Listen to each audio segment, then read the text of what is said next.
mengundang tawa, menyentuh asa. Gantungkan citamu di langit di angkasa, kepakan sayap, dan terbanglah setinggi-tingginya. Kamu, aku, walaupun memiliki kemampuan berbeda, tetaplah bermimpi dan mewujudkan mimpi. Sebanyak 37%, sekitar 9 juta balita di Indonesia saat ini mengalami stunting, yaitu pertumbuhan yang terhambat termasuk kecerdasan sang anak. Masalah stunting pada anak-anak saat ini menjadi awan gelap yang mengancam masa depan generasi bangsa. Stunting bukan hanya tentang tumbuh kembang anak dan kecerdasan anak, tapi anak stunting memiliki produktivitas lebih rendah pada masa produktifnya nanti. Karena anak stunting ketika dewasa lebih rentan terhadap penyakit diabetes dan jantung yang sulit untuk berprestasi. Oleh karena itu, cegah stunting untuk melahirkan generasi bangsa yang berkualitas, produktif, untuk mewujudkan Indonesia Emas 2045, serta beri harapan untuk anak stunting agar dapat survive dalam keadaan, karena dengan mimpi, harapan, dan semangat juang yang tinggi, apapun kemampuan berbeda kita akan lebih survive dalam keadaan sesulit apapun. Jadi, jangan berhenti bermimpi, jangan pupuskan harapanmu, terus bakar semangatmu, terus berjuang menggapai mimpi. Saya, Rizka Saputri, Duta Gende Putri Kecamatan Cililin, tahun 2021, mengajak para remaja untuk membantu mencegah stunting. Tahu gak sih, sebenarnya remaja putri yang mengalami KTD juga bisa menyebabkan anak terakhir stunting loh. Kenapa? Karena kan ketika seorang remaja putri mengalami KTD, itu mentalnya kena, fisiknya kena, tidak nafsu makan. Nah, ketika nggak nafsu makan ini, si asupan gizi untuk calon anaknya, janin yang dalam kandungannya itu kurang. Jadi KTD juga bisa menjadi salah satu faktor anak terakhir stunting. Namun, sebenarnya untuk melahirkan anak yang sehat sebelum masa 1000 hari pertama kehidupan terjadi, yaitu pada masa remaja, calon ibu harus sudah memperhatikan asupan gizinya. Kenapa? Ini berkaitan dengan masalah anemia yang sering dialami remaja putri, terutama pada saat haid. Khawatirnya, anemia yang tidak teratasi dan terbawa hingga masa kehamilan bisa mengganggu kesehatan janin. Nah, ini adalah termasuk salah satu meningkatkan resiko stunting. Jadi, apa yang perlu dilakukan? Hal yang perlu dilakukan itu adalah, yang pertama, penuhi kebutuhan nutrisi harian. Yang kedua, konsumsi tablet tambah darah atau TTD.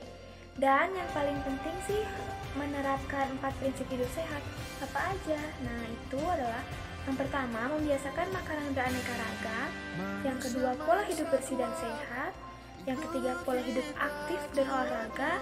Dan yang terakhir, pantau berat badan. Kita manusia kuat, itu kita jiwa-jiwa yang kuat, itu kita manusia kuat, itu kita jiwa-jiwa yang kuat, itu kita manusia kuat, itu kita jiwa-jiwa yang kuat, itu kita. Kau bisa patahkan kakiku, patah tanganku, rebut senyumku, hitamkan putihnya hatiku, tapi tidak mimpi-mimpiku.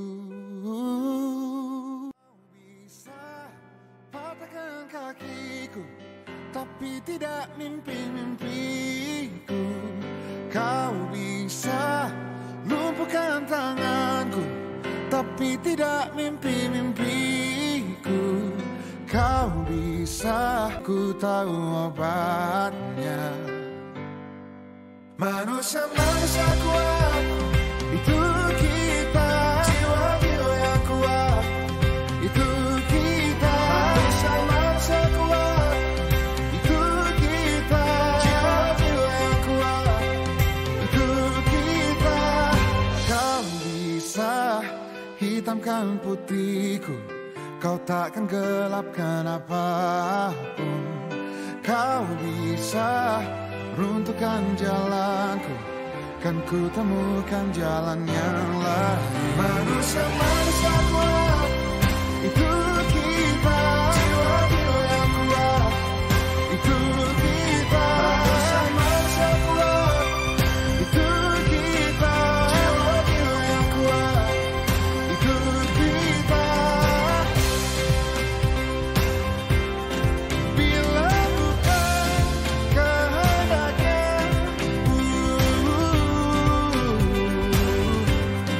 tidak satu pun jelasmu akan bawa bahaya.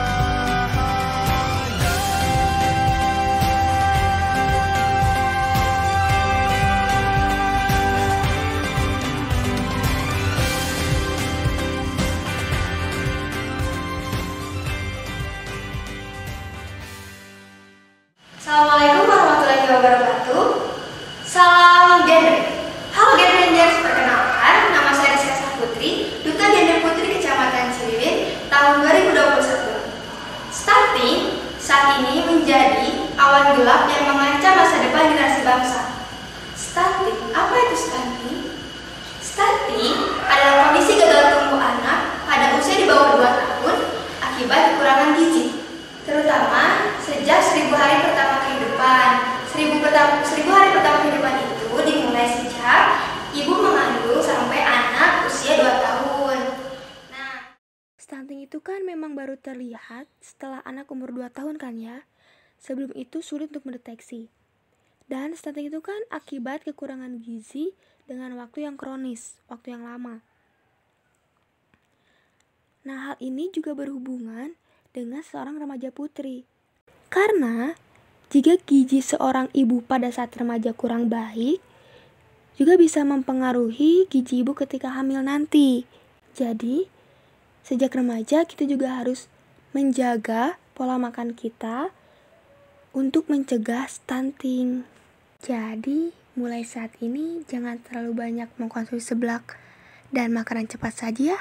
Lebih baik makan makanan rumah, makan makanan keluarga. Karena selain kebersihannya terjamin, juga kualitas gizinya juga terjamin kan ya. Nah, untuk ciri-ciri stunting itu sendiri, indikator utama yang bisa terlihat yaitu tinggi badan anak yang tidak sesuai dengan umurnya, umur teman sebayanya gitu.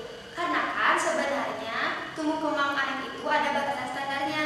Untuk anak usia 1 tahun mencapai 3 kali dari berat badan lahirnya untuk panjang di anaknya. Begitupun untuk usia 2 tahun untuk selanjutnya. Karena di WHO sudah ada standar tinggi badan anak itu. Tapi jika pada usia 2 tahun anak mengalami tinggi badan di bawah -2, nah itu yang disebut dengan anak stunting. Dan selain tinggi badan anak juga bisa dilihat dari tumbuh kembang otak si anak itu kan kecerdasan atau daya tangkap anaknya itu kurang. Karena menurut penelitian IQ anak stunting itu di bawah 10 poin lebih rendah daripada anak-anak yang memiliki tinggi badan normal. Seorang ibu hamil akan mengalami peningkatan energi sekitar 180 kilokalori dengan 20 gram protein. Oleh karena itu, harus mengkonsumsi protein dengan menambah penukar dari buah-buahan dan sayuran untuk sumber mikronutrien sang ibu. Nah, ketika anak sudah lahir, ibu harus memberikan IMD atau inisiasi menyusui dini. Karena IMD ini akan memberikan mikropola usus atau pertahanan tubuh dari ibunya. Dan anak juga harus diberi ASI eksklusif sampai usia 6 bulan. Setelah 6 bulan, anak boleh diberikan MPASI atau makanan pendamping ASI. Nah, sampai usia 1 tahun, anak boleh diberikan makanan keluarga, tapi makanan juga harus beraneka ragam seperti gizi seimbang itu. Nah, untuk orang tua yang memiliki anak stunting harus mengerti bahwa kebutuhan anak itu bukan semata-mata hanya makanan, tapi kita juga harus mengerti sebagai orang tua nantinya bahwa anak stunting itu membutuhkan energi positif dari kita. Harus memberikan pengatur makanan yang baik, memberikan cinta dan kasih yang lebih banyak, komunikasi yang baik dengan sang anak, karena hal tersebut akan membuat anak lebih survive walaupun dia mengalami stunting. Seperti itu. Dampak buruk dari stunting ini yaitu selain tumbuh kembangnya kurang, juga kecerdasannya akan terganggu.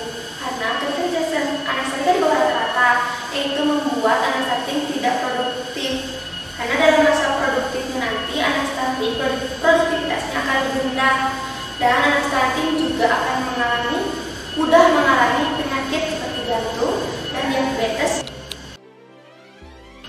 Nah, karena pada tahun 2019 kemarin angka stunting di Indonesia masih 27%, di atas standar WHO yang 20% itu, Bapak Joko Widodo meminta pada tahun 2025 Indonesia mengalami penurunan angka stunting menjadi 14%. Nah, untuk mencapai target tersebut, Bapak Joko Widodo mengupayakan pada BKKBN untuk menanggulangi masalah tersebut, khususnya stunting. Nah, kita sebagai remaja harus membantu dengan mengkonsumsi gizi seimbang dan memberikan himbauan kepada teman-teman, orang tua, ibu hamil. Nah, itu sedikit pembahasan mengenai stunting. Jadi, kita sebagai remaja putri harus mencegah stunting sejak dini ya, karena stunting itu bukan waktu yang singkat ketika hamil saja, tapi juga jauh-jauh ketika hamil juga mempengaruhi.